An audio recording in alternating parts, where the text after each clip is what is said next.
We are live 364 days a year. What are we doing here? If Dom turns at SummerSlam, I'm shaving my moustache off. I've told you, if that happens, it's going. My lip is cold because of a stupid bet that I made with YouTube. Oh, good. Wrestle's better than Daniel Bryan Daniels. Better than Okada. How do you not get sushi after Monday Night Raw? What's going on, everybody? We are back once again with another edition of Wrestling Republic's Off the Air. It's Tuesday night, December the 16th. We're going to break down tonight's NXT. There's a few things we have to get into. Then we got the yearly awards, the unofficial, official, officially unofficial year awards, which is officially unofficial, but it is a Tuesday night. So first and foremost, let me introduce my two most esteemed colleagues, the two best in the world. And speaking of twos, get your twos up because I'm going to send it to the DMV. It's a Tuesday night delight, man. It's not AI, it's Allen Iverson. What's going on, Shuddy? What's going on, man? It's your boy Shad Talks Raps, and I am back for Wrestling Republic Off the Air. It's Tuesday. You know what that means. Brought the hammer to fall. Word to Queen. Let's get it. I love it. Absolutely. And I will say this, on a Tuesday like this, everybody needs something to believe in. And, never give up. Something that a lot of people believed in for a long time. And you can't anymore. But I know one thing you can. And he's out in Louisville, Kentucky. And that's my good friend, Dryzzy. What's going on, Drizz? Good morning, afternoon, and evening. It's the guy you should believe in. Your boy Drizzy, the Wrestling Plug. You don't know what to watch. I got you. And definitely you can tap out anytime. Absolutely. Yeah, I'm just saying, man. I thought we could believe, never give up. Turns out the Wrestling Plug, Drizzy, is about the only thing we can believe in anymore these days because we have all kinds of craziness going on. I'm going to tap out on my last show. All praises due to the Gunther. They call me the podcast general nowadays. Know what I'm saying? I feel different after Saturday, man. I feel different. I feel so different. If you a kid that's crying, nah, boo-boo, do better. Find something else to be a role model for. Let that man retire. Why don't y'all just retire from doing anything, kids? Cowards. It's not about losing. Losers. It's about never giving up. Always give up. Y'all good for nothing. I need that meme of Stokely with the sweater, the thing that says never give up, and then turn it around, and it says nah, give up. Said nah, give up. The Nike hoodie, just give up. Yeah, man. Gunther on the back. And on the back, just do it. I'm not trying to sell merch. WWE, you call me for that. I said it here first. Somebody write that down.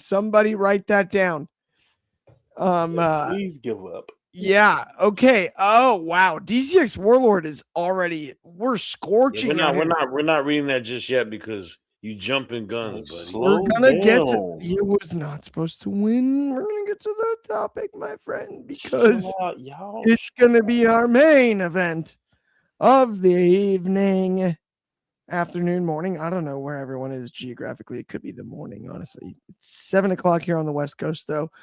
And we are going to start with the fact that Leon Slater is the number one contender for the NXT World's Championship. He's going to be taking on Obafemi. Holy heck. I'm not going to lie. The match didn't do a ton for me. I wasn't necessarily blown away by it. I thought Leon Slater was excellent and deserved to win. I'm more excited at the prospect of what this match could potentially look like. Except for then I remembered that Ricky Saints is a part of the Cody Club. And this is just going to be an instant replay where he's Drew McIntyre as soon as Leon Slater gets this shot at Obafemi, and that bugs me to death. Because you know what? I don't care about Ricky Saints. I didn't care when he was a good guy. I didn't care when he was a bad guy. No, he's a bad guy. Whatever. So what?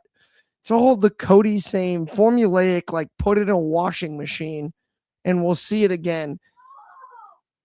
I'm begging Shawn Michaels to allow this match to just be a singles match where it's just a clean finish between Obafemi and Leon Slater. I don't necessarily feel great about those odds, though. Shad, I'll start with you on this one, man. What do you think? You are rewarded for the great work that you do. I think that's kind of where we're at. Why Leon Slater won this match. The WWE sees him in a very, very bright light. I think they see him as a potential superstar for their company, even though he's not employed with them. And look, man, this is what the deal is with TNA and NXT. NXT is going to put the bug in the ear of talent that they feel is up to par, meets the standards of what they want on the roster. We saw it with Jordan Grace. We saw it with Joe Hendry. And now we are seeing it with Leon Slater. They are giving him the red carpet treatment. And they are telling him, hey, greener pastures belong here. This is where you can maximize your potential and be a big-time star. Leon was one of the big winners on Saturday night without winning a match. You know, he got an opportunity to wrestle in front of 20,000 people. He got to be in a ring with AJ Styles. He looked the part. He delivered. He does what he's supposed to do. To me, this is a reward to him, and this is having confidence in him saying, we're going to give you an opportunity to wrestle with our top guy. You're going to get to be in a big-time match versus Obafemi on a show that holds a lot of magnitude. It may not be a PLE, but you know how they do with these televised matches. This is a pretty significant show that they do. And it is, in a sense, well-deserved. But to me, it also shows the other glaring issue that is within NXT is, you know, who else is there? Who else is going to rise to the occasion? You know, the cream always rises on top. But what do we have there? If you're not Oba, if you're not Javon Evans, if you're not Ricky, maybe Ethan Page as well, who's going to take that next step? And to me, I see the other guys who are in the match. Joe Hendry is an established name. He does what he does. But a Miles Bourne, a Dion Lennox, I feel like they still have so much more to grow on. And it's telling. You got overlooked by a guy from a different company, right? They see this guy in a different company in a more positive light than you. So y'all got to use that as motivation to say, yo, I need to bust my chops and do something and really improve. But nonetheless, man, I'm excited for it. Leon Slater is easily the most talented guy in that match. Him and Obafemi is a style clash that I'm super excited for. Could be a potential classic waiting to happen. I'm here for it. I mean, I'm absolutely fascinated by the idea of Leon Slater versus Obafemi. I do find it very interesting. One of the big narratives coming out of this last week and a half, especially when we talk about NXT, has been the contract situation when it comes to Leon Slater. And is he going to sign with the WWE? Is he going to be a WWE guy? This, that, and the other. Does he have to be to pull the upset? I think probably. Yeah. I really don't see a scenario where Leon wins this title and doesn't sign a contract. Now, if behind the scenes, Leon Slater can sign a contract, get all of that done, and they don't tell us, and he wins this title in this scenario, that's about as cool as you can do these days in my eyes. The WWE I think that's how you get it. That's, you know, there's multiple ways to skin the cat, but that to me makes a lot of sense. Dryzzy, that's where I want to ask you. Is there a possibility that behind the scenes here, listen, Leon Slater and Javon Evans have been wearing matching gear as a tag team for quite some time now. It's not like the WWE don't have eyes on Leon Slater. I don't know the contract situation, and nor do I want to recklessly speculate on what the financials of this are. But do you see a possibility of, especially what Shaw broke down here, Leon Slater maybe coming into Obafemi's house, right? And pulling the upset? I really do not think that is. If this was okay, so if this was a couple of months ago before the AMC TNA deal partnership was announced, I'd probably be on board with y'all about this. But I definitely believe that TNA is not about to let go of Leon. They are about to fight as hard as they possibly can to keep them. Granted, I don't think that anybody has the money to keep up with WWE. It would have to be strictly for the love of the game, and that right there might be a possibility to keep him. But I do not believe that Leon is a TNA contracted wrestler, that X Division champion, will be upsetting Obafemi. It's just not in WWE's nature. Now, granted, let's say WWE doesn't like doing fun things. They don't like doing cool things like that. But they love the little brother NXT. I mean, they love the little brother TNA. They what Stacks running around with their international title. We had JC Holt and Kalani both held the Knockouts title. The Hardys holding the tag title. Like it's very big brother, little brother in this relationship. So as talented as Leon Slater is, as great as it would be, and as capable as he is, I just do not see WWE allowing anybody who is not under the WWE blanket to hold any of their belts. That's exactly how I feel. And I find it fascinating because there's a lot of conjecture about the contract situations and what's gone down since the deal with TNA and everything like that. And I understand speculating on that. These are people's livelihoods, and I don't enjoy that part of the gig personally. But I am in full agreement, Drizzy, when it comes to Leon Slater. Like, he is an immense talent. He's also the X Division champion. And I don't see a scenario where he suddenly becomes a double champ. And also add the fact that they're getting ready to be on AMC, and they're doing an incredible rollout. It's a really good rollout. Yep. So absolutely. He's one of their big names. Okay, so take aside. My bad. That may be on me putting the potential of him going to the WWE, but I mean, I'm just telling y'all that it's track record. It's been happening, right? Yeah, but let's say his contract isn't up or whatnot, right? I mean, it puts a positive light on him at the end of the day. He's a person that people are going to want to watch on TNA because they've seen all the great work he's done on Saturday night's main event on NXT. Like, that's the thing. Like, Leon Slater is hitting a just a meteoric rise as a professional wrestler in general. TNA, NXT aside, like, him as a superstar, he is at the top of his game right now. And like, I think you have any wrestling fan can say there has to be a big level of excitement because him and Oba is like a dream match, pretty much. Like, it really is. It really is. And well, I mean, I think it's even more fascinating too because you think about Javon and the role he plays in this because of the fact that he's been tagging with Leon Slater. I mean, the triple threat match is the dream match. I mean, the three of us have covered Obafemi since his debut. He was Mr. Triple Threat for like a year. Yeah. Right. Like, let's not forget that existed as well, Sure. And DCX Warlord has a great comment here that I really love. He said, "This is the third time overall that a TNA wrestler will be challenging for the NXT championship, but second time overall, the TNA X Division champion will challenge the NXT champion." Yeah. That is funky because the more you think about it, how many wins have you seen from a TNA champion? Fair point. I mean, if it happened, it'd be the upset of the year. Right. Yeah. Right?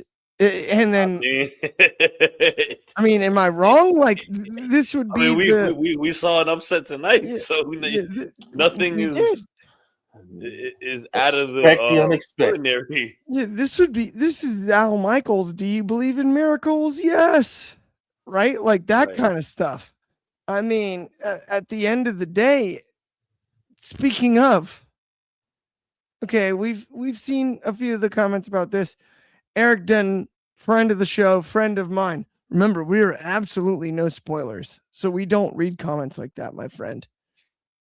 Not now, not tonight, but we will talk about Thea Hale You don't do that because Thea Hale is the new NXT North American Women's Champion, defeating Blake Monroe.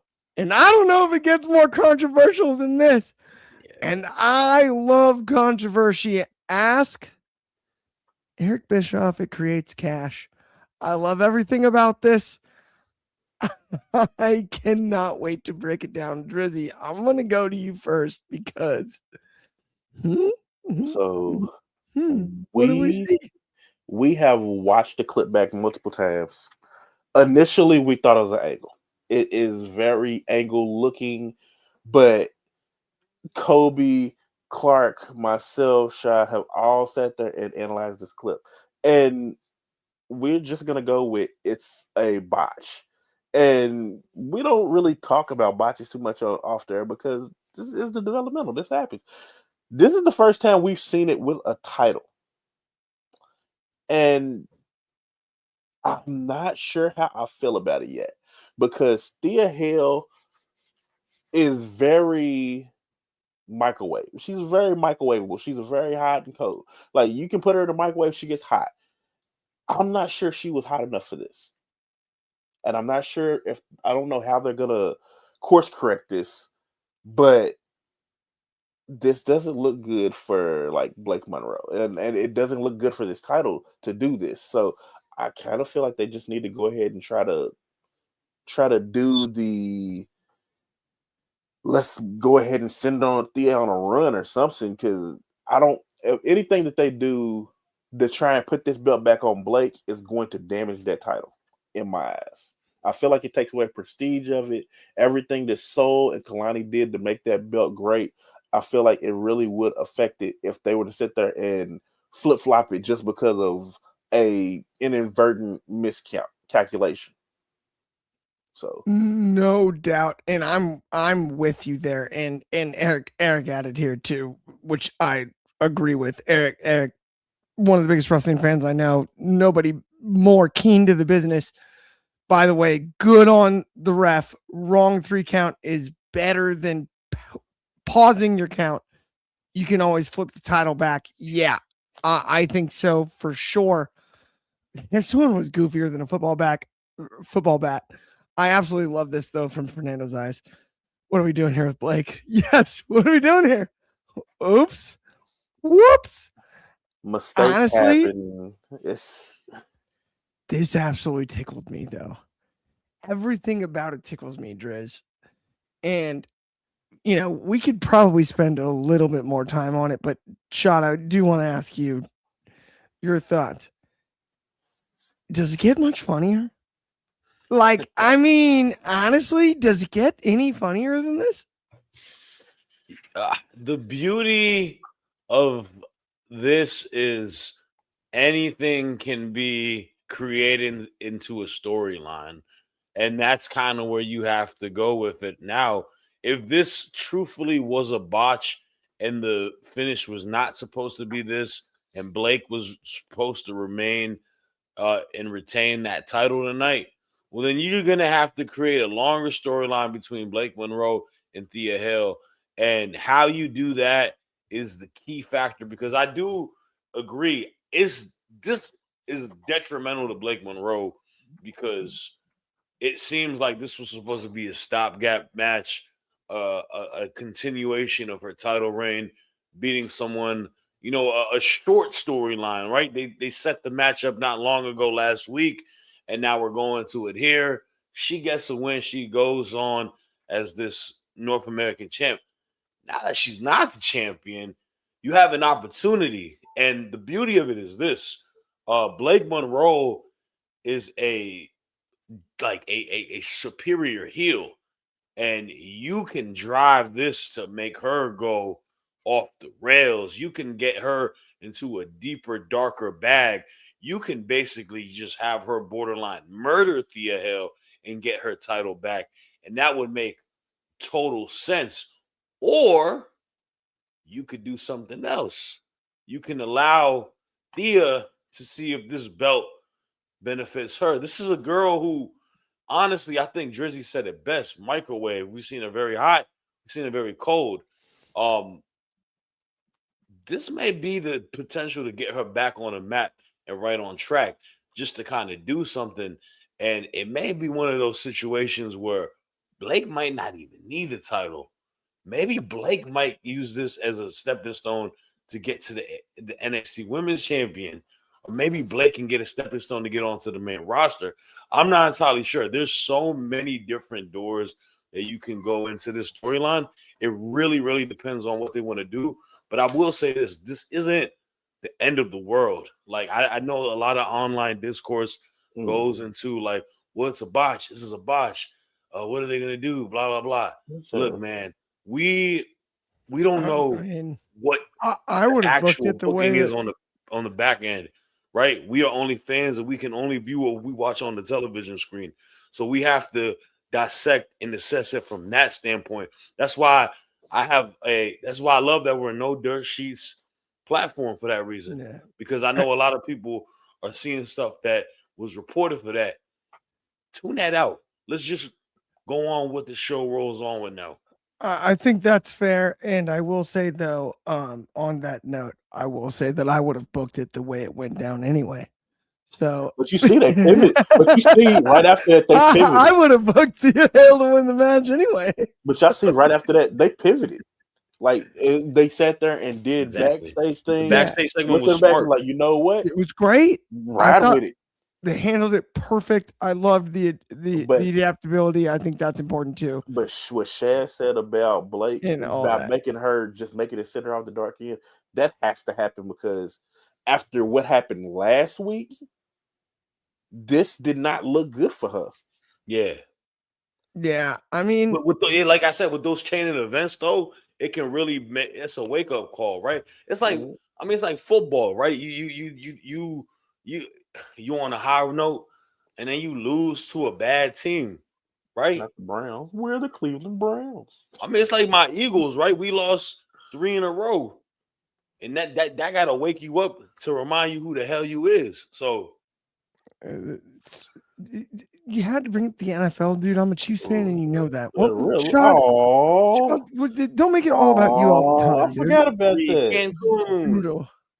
So Pat going on vacation earlier. Okay, he got hurt. That was an injury. Dude, they were losing before that. Let's not celebrate injuries. All right, celebrate injuries. It's one thing. I'm talking about Cleveland out here. I'm talking about Kansas City being eliminated from contention. Yeah, well, what about Cam Scatterbo? Jeez Louise. I forgot. Now, what are you, Steelers fan again now? Hey, we're still in the fight. Still in it. Yeah, whatever. Dang it. My cat got the zoomies, by the way. She's tweaking that out. Run. Cat's upset. Cat's nervous. Everyone She's a big Blake Monroe fan. Well, a lot of people are, but I think she's just been one big disappointment. Either way, let's talk about the awards. Yeah. Because the nominees are out. So we're going to do our unofficial awards. Predictions. Between all of us. No, we're going to give them away unofficially. Okay, bet. Yeah, unofficial, dude. That's the whole thing. Let's start from the bottom and go to the main ones that way, though. You want to do that? You found where I put the notes? Okay, that's fair. So you'll start with match. I want to start with the big one first. Right? Show of the year? All right. So where you want to start? Yeah, so show of the year. The nominees are New Year's Evil, Mm-hmm. Vengeance Day, Mhm. Roadblock, Stand and Deliver, Mhm. Battleground, Yep. and Great American Bash. That one too. All right. Bash. Drizzy, you want first pick in the draft here? What do you want? I am going Stand and Deliver. By far, it was one of the the best shows of that entire WrestleMania weekend. Of course, Obafemi and Javon and Trick. That happened at that one, didn't it? Yeah, that's right. That happened at that. Yeah, Yeah, that's the right one. That was a big match, and it's been a big storytelling match for all three of those men. I feel like the year actually has also pushed all three of them into a higher stratosphere. So, yeah, Stand and Deliver. I like that. I'm gonna make the second pick here. Same. I'm going with Stand and Deliver. I thought the Oba Trick and Javon match was off the charts. There's a lot of good stuff on that show. I thought that was the best NXT PLE of the year. But Shad, where are you at on that one? We're going Vengeance Day. We are going Vengeance Day. You know why we're going Vengeance Day? Because it happened in the best city in the entire United States of America, Washington, D.C. I couldn't go to it because my son was born that week. But darn it, I loved everything about it. Bailey was on it. We still had Julia. We had that fatal four-way. We had Cora Jade. I miss you, Cora Jade. You know what I'm saying? We had Obafemi beating that loser that y'all glaze on the main roster that took off his little my name is Austin Theory and I have a bald head like Shad and I think I'm cool and I'm angry. I want to hang out with Paul Heyman. Shut up, you bum. Man. Vengeance Day.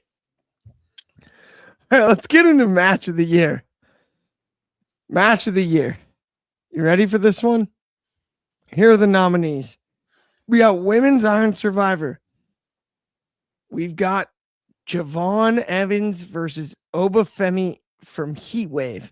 We've got Ricky, the Saints Go Marching In, taking on Ethan Page at the Great American Bash.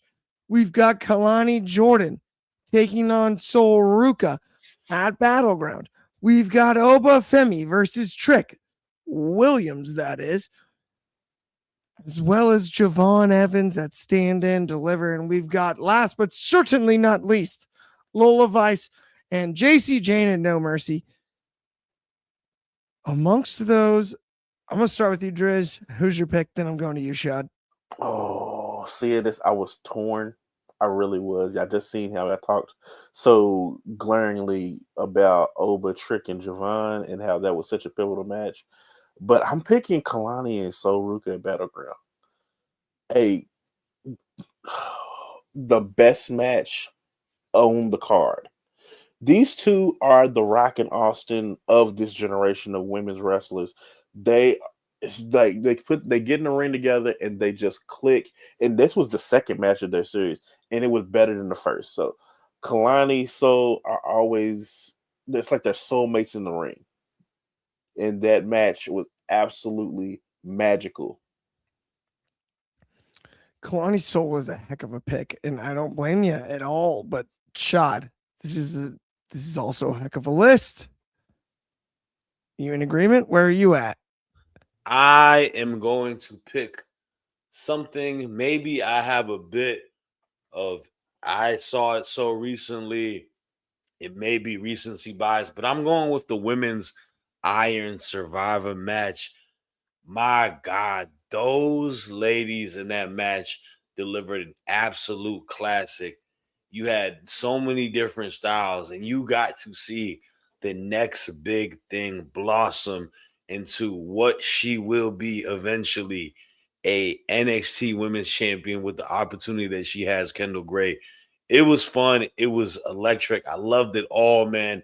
Give me the Iron Survivors match from the ladies. I think that's a heck of a call, man. And honestly, I'm really close to going with that one. And I love both of y'all's picks. But I can't deny my pick is Javon Evans and Obafemi from Heatwave, man. Javon Evans and Obafemi put on one heck of a match. And I just thought bell to bell, it was about as good as we could ask. I mean, I'm talking for a singles match. This is as good as we've seen on the main roster this year. Truthfully, green. Who cares? Shut up. I'm going with that one, but I don't think there's a bad pick in the bundle when it comes to that category in particular. Yeah. That felt like one of the easier ones, at least when it comes to this one. Now, let's this is where it could get a little bit more interesting. Let's talk about the moment of the year, Shoddy. Do you want to introduce this one, or do you want me to do it? Do you want to introduce the moment of the year? Do we need to tell the nominees? We know what the winner is. No, we got to give them the nominees. Okay, moment of the year: NXT versus TNA brawl. Ricky Saint's debut. Stephanie Vicaire becomes double champ. JC Jane beats Stephanie Vicaire to become the champion. Stacks turning on Tony D'Angelo. Trick Williams winning the TNA title. The Hardy Boys winning the tag titles. Joe Hendry coming out of nowhere. But we know what the actual winner is. Last but very not least, moment of the year in all of professional wrestling. Tatum Paxley becoming the NXT Women's Champion. The biggest underdog finally climbed the top of the mountain and took the throne that she deserves to sit on. Tatum Paxley never gave up like John Cena gives up. Tatum Paxley is the voice of a generation that needs to be heard. Tatum Paxley made me the happiest man in the world this year when she became the NXT Women's Champion. And that is the moment of the year, not only for NXT, but for life. Oh, man. I am so glad you broke that down the way you did. I apologize. DCX Warlord is in agreement here. Tatum becoming NXT Women's Champion. We know for a fact, the three of us have been doing this show for, 2 years now plus? Yeah. 2 years? Every Tuesday night, we know the WWE listens to us. Yeah. And those were your choices, and you didn't have Tatum. Just another Tatum Tuesday. All the work, it was a choice. I just decided to say it last. My bad. No, it wasn't. It was not a choice. It was not a choice on the website. I went with what the voting choices are on the website, and it wasn't a choice. Shad, it's fascinating to me, dude. And I know they listen to our show. I know that live right now. Sweet chin music, Shawn Michaels is skull off his damn head if you stop playing with me, bro. It's fascinating to me that it wasn't a choice because I think it was the only logical one. I mean, as far as I'm concerned, I've got the same pick. Driz, do you have any different thoughts or no? Honestly, God, y'all know how I feel about Joe Hendry. Joe Hendry popping up at random places makes me feel the warm and fuzzies. And if I'm correct, because I did take a look at the choices, Joe Hendry popping out of nowhere, it was specifically Mania, wasn't it? I'm not 100% sure if that was it. No, it's like 5 times. They gave him like every time he ever comes out of nowhere. Every time when he in a refrigerator, they gave him like 9 moments. Room and the everywhere, bro. That's and crazy. Ava seems unfair, Driz. It sounds like it's rigged, and Joe Hendry getting an award. And it should absolutely be Tatum Paxley. WWE, you heard it here from off the air. Both me and Shad. By the way, yes, it was better. Stop lying. That's so funny. It wasn't. No, look, actually, seriously, go vote. Some of these moments are a little odd. Go vote. It's not on the website. She was the moment of the year, regardless. I'm not messing with you. It's not. legitimately Like, not on the website. Like looking at the moments, like, okay, I'm cool with the TNA. Yeah, that's a thing. Ricky Saints, okay, that was a big deal. But Stephanie McCurry, double champ. Guys, okay. I'm barely literate. I took the time second to place is type JC out. Jane beating Stephanie McCurry. That was a huge moment.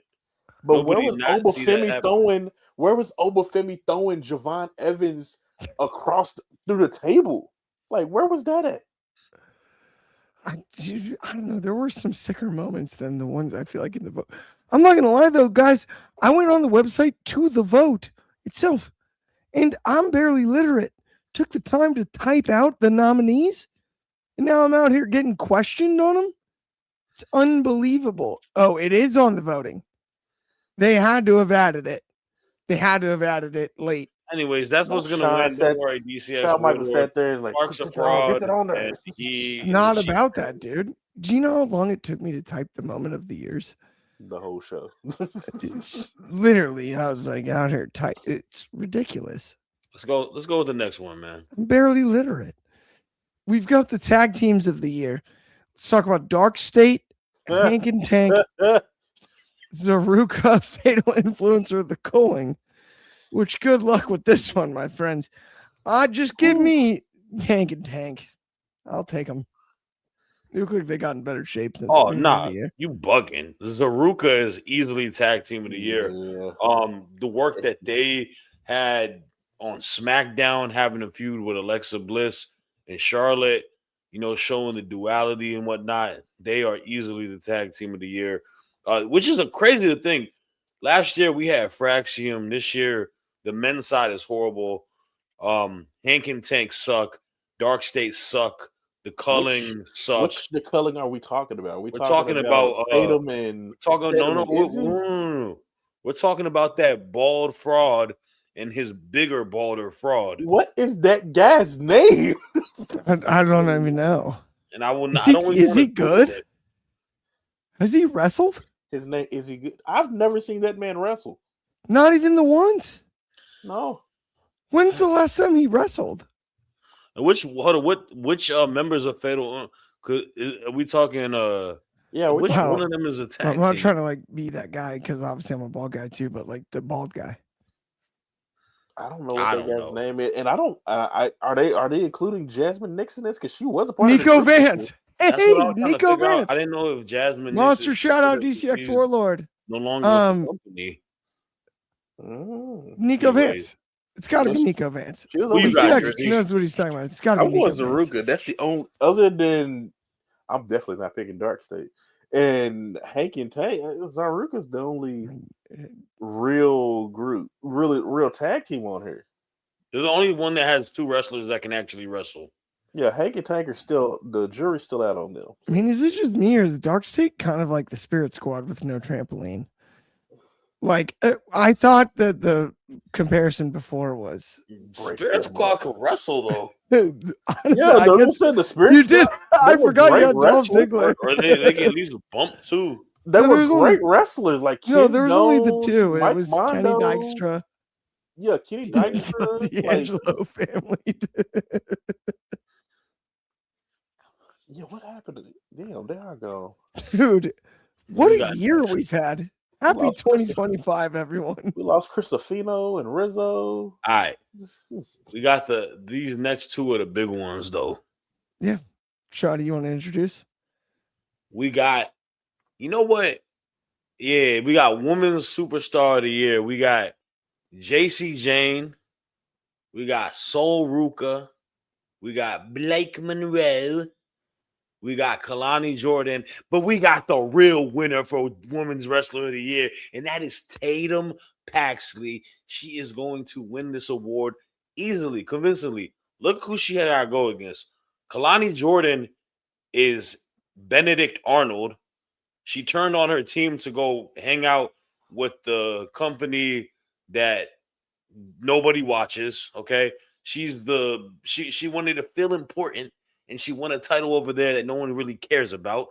Okay. Blake Monroe can't even wrestle in a match that has a actual distinguished finish to it today. So she's instantly eliminated. She lost to Thea Hale. Thea Hale needs to take Ritalin because she's too damn hyper. All right. Stop eating cupcakes at 11 o'clock at night. Okay. We got Sol Ruka, who I can't say anything bad about, but she's just not better than Tatum Paxley. And then we got JC Jane, the biggest loser, the one who lost that title to Tatum Paxley, the one who should not have that title right now because of Izzy Lame. And JC, I like you. I respect you a lot. But you are hitting that fraud territory until you return that belt back to Tatum Paxley. Tatum Paxley is easily Women's Wrestler of the Year. Wow. I think an expected pick. My pick for Women's Wrestler of the Year, though, my friend, is actually Thea Hale. Thea Hale is our new North American Women's Champion, and deservedly so. Sometimes accidents are happy, and this was a happy accident. Thea Hale has been on fire all year. She killed it. What are we going to do with Thea Hale coming out of the whole Chase U situation and everything like that? No. She can go, and she's good. And it keeps working. Tatum Paxley, I agree with Shad in some ways. I think she's pretty darn good. But Thea Hale knows what's up. What the hell are you talking about? Pick? That woman was sitting. You know how trash you got to be that you're sitting and catering on NXT? Sorry, I didn't expect a response like that.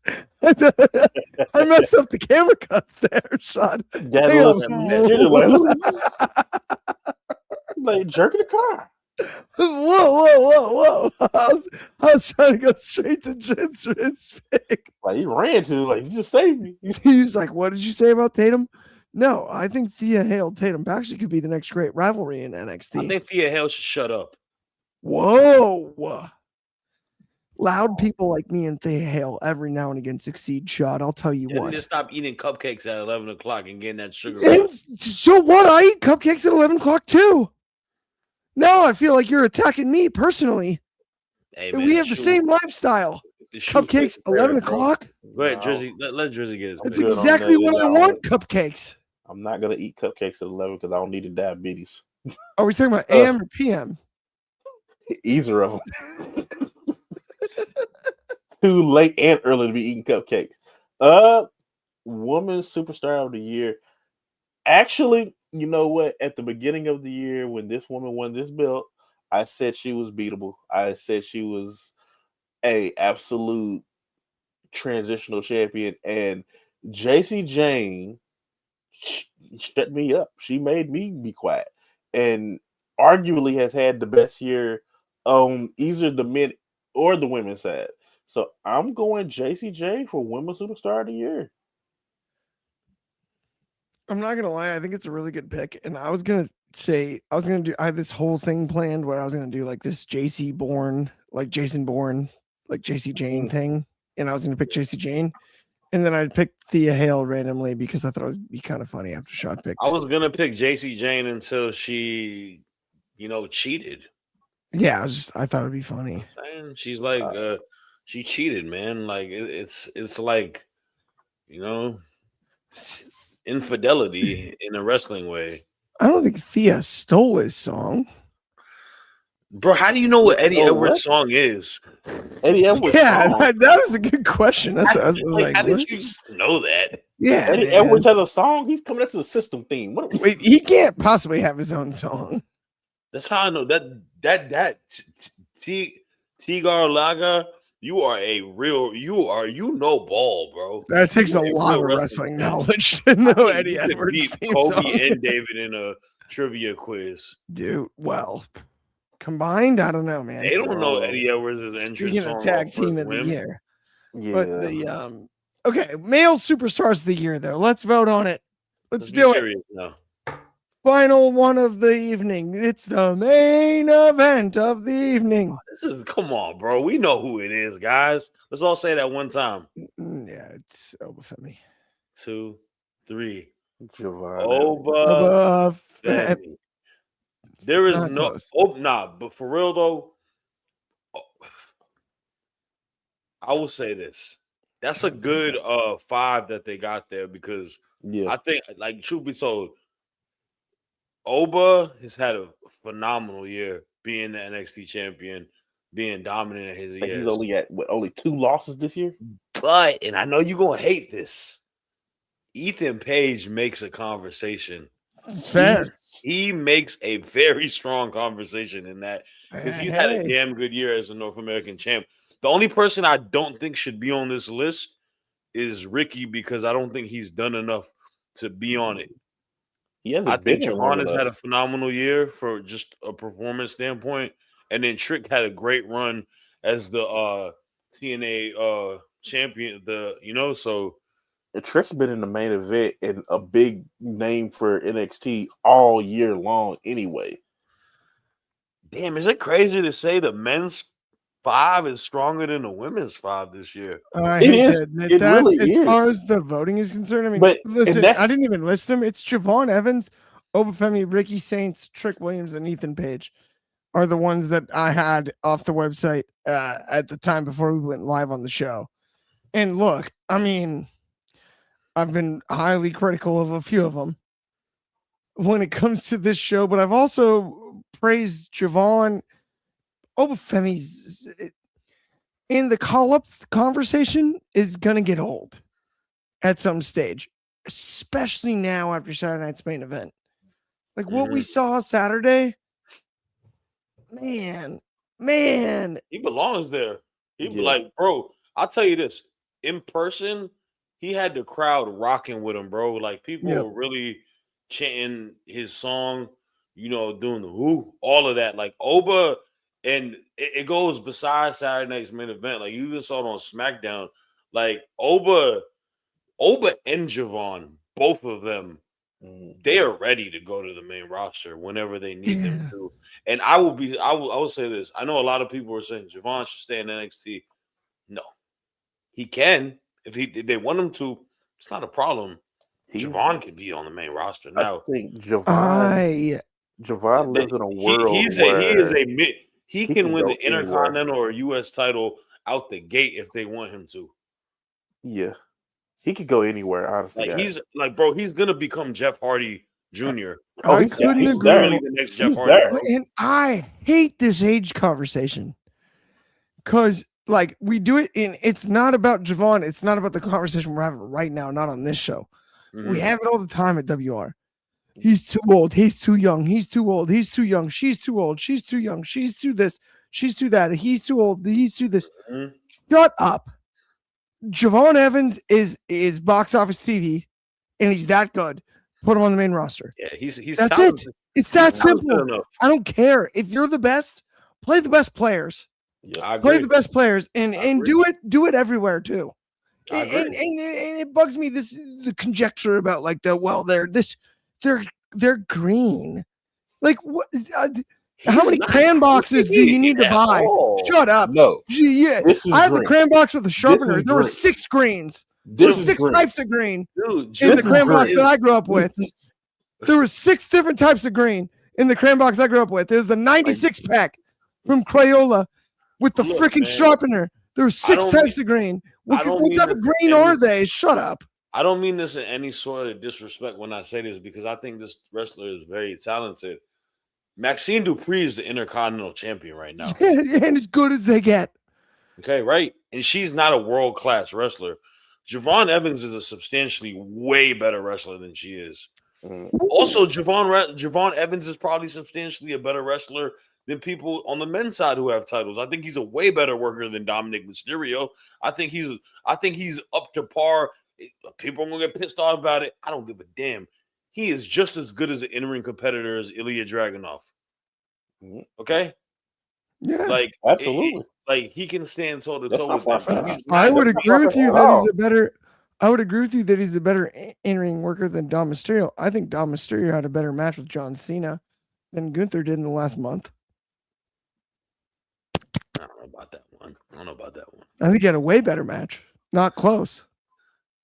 We all forgot about it. We all forgot about it. They all forgot. He beat him. I like Gunther better.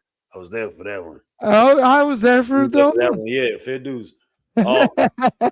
Last thing.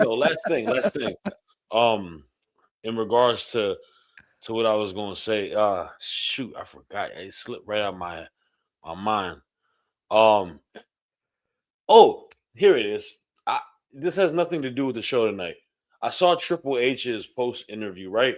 And he gave what I consider a half-ass compliment towards Javon Evans, because he says Javon Evans is a wrestler that, he's so amazing as an athlete and an in-ring competitor, where that overshadows basically saying he has lack of charisma or whatnot, right? The word, this is my biggest issue that I have with it. Charisma is not like one thing, right? Like, there's different type of people that are charismatic at the end of the day, and he has his own sense of charismatic personality. He is fun, he is happy going, he's a bright personality, and that is different than, say, a Trick William, who is, a smooth talker or whatnot. Carmelo Hayes, cocky type of dude. All three of them are charismatic. They just have it in different ways. I think Javon Evans is charismatic as hell, and he connects with people on the main roster. So I would get him on, like, if him and Oba, and like everybody on that list, honestly, maybe besides Ricky, because I think he needs to kind of build more rapport in the WWE, could go to the main roster. Ethan Page is the same way too. So I want to see more call-ups, man. Like, I don't want to watch these guys wrestle on this show for 5 years, bro. I mean, there's only one Captain Charisma, peeps. They're talking and that's, about of course, Javon Christian. But Javon ain't got no charisma. Like, do they not see how he connects to these people when he comes out? Like, when he comes on a screen, people are gravitating to him. Yeah. Like, he's first off, he's unapologetically him. There's no putting on wrestling talk. He speaks like he speaks. He speaks like he's from the block with everybody else. He sits there and reaches the youth. Like, that's how kids talk nowadays. He's not trying to be anything different than what he is. And honest to God, realism is what sells nowadays today. They want people they can relate to. And who can't relate to that young man? Bro, backstage segment Friday with The Miz. Yes. Calling him Unk. Yeah. Like, and the other factor with that is The Miz has worked with every walk of life when it comes to entertainment. Like, not just pro wrestling. Working with Javon and being comfortable within that scenario, and Javon delivering the way he did, to me, that was even more impressive. And we talk about people putting other people over. I got to give The Miz credit. He also made that look great. For sure. He There was really a synergy did. to it, right? And The Miz is one of the most charismatic wrestlers of all time. No doubt. No doubt. So, okay. I can't lie, guys. It's Tuesday, December 16th. The next time we'll see you, it'll be the 23rd. Listen, it's been a great year here at Off the Air and everything. Check it out every Tuesday on behalf of me and Driz and Shad and everybody at WR. We hope you have an awesome holidays across the board. Stay safe. Have fun. We'll see you soon. Check out all of the shows. We've got all kinds of great things coming on tap. We've got, of course, Grappling for Position. We've got more Off the Air. We've got the Daily. We've got all kinds of stuff at WR. Check it out. Thanks so much. Have a great night. We'll talk to you soon. Whatever.